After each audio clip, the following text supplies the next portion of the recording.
আলহামদুলিল্লাহ,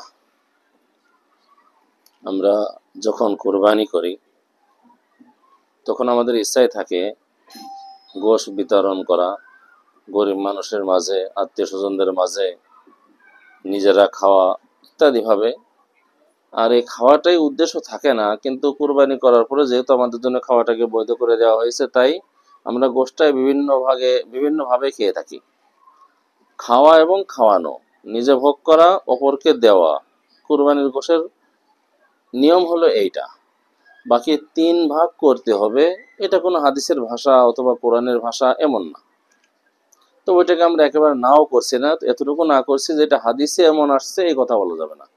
আর যেহেতু ওখানে গরিবকে দেওয়া হয়, আত্মীয় স্বজনকে দেওয়া হয়, নিজে খাওয়া হয়, সুতরাং দেওয়া দিয়েই তো হয়, সেই হিসাবে ওটা ঠিক ছিল। কিন্তু যদি বলে হাদিসে আসছে 3 ভাগ করতে হবে, এটা বললে অবশ্যই বিষয়টা ভ্রান্ত হবে, ভুল হবে। হ্যাঁ, আপনার বলারও দরকার নেই, ওইভাবে করারও দরকার নেই।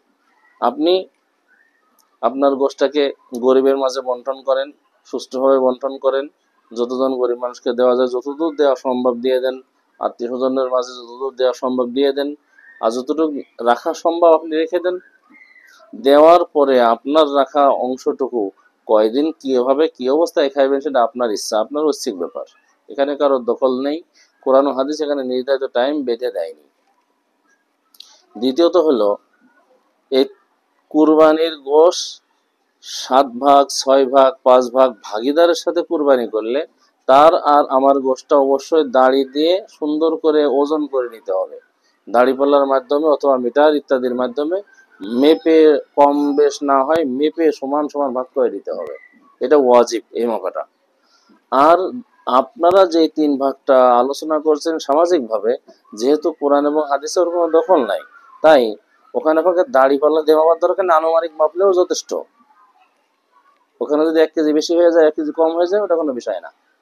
যেহেতু একটু আগেই বললাম, খাওয়া এবং খাওয়ানো এটাই হলো উদ্দেশ্য, দান করা, নিজে ভোগ করা, এটা হলো এখানে উদ্দেশ্য। সুতরাং আমরা কোরবানির গোশকে বন্টন করার ব্যাপারে একটু খেয়াল রাখবো, খেয়াল করার চেষ্টা করব। এতটুকু না হয় যে শুধু সামাজিক বজায় রাখার জন্যে, সমাজ বজায় রাখার জন্যে, এরকম না হয়। আপন ভাই বাদ দিয়ে সমাজ করে আমার সঙ্গে তাকে দান করলাম, নিজের বাবাকে বাদ দিয়ে সমাজ করে আমার সঙ্গে তাকে দান করলাম, গোশ দিলাম, এটা ঠিক হবে না। আগে গোশের উপযুক্ত হলো নিজের নিকটতম মানুষগুলো, এদিকে খেয়াল রেখে গোশ বন্টন করবো ইনশাআল্লাহ। আল্লাহ তাআলা আমাদের আমলের তৌফিক দান করে, আমিন।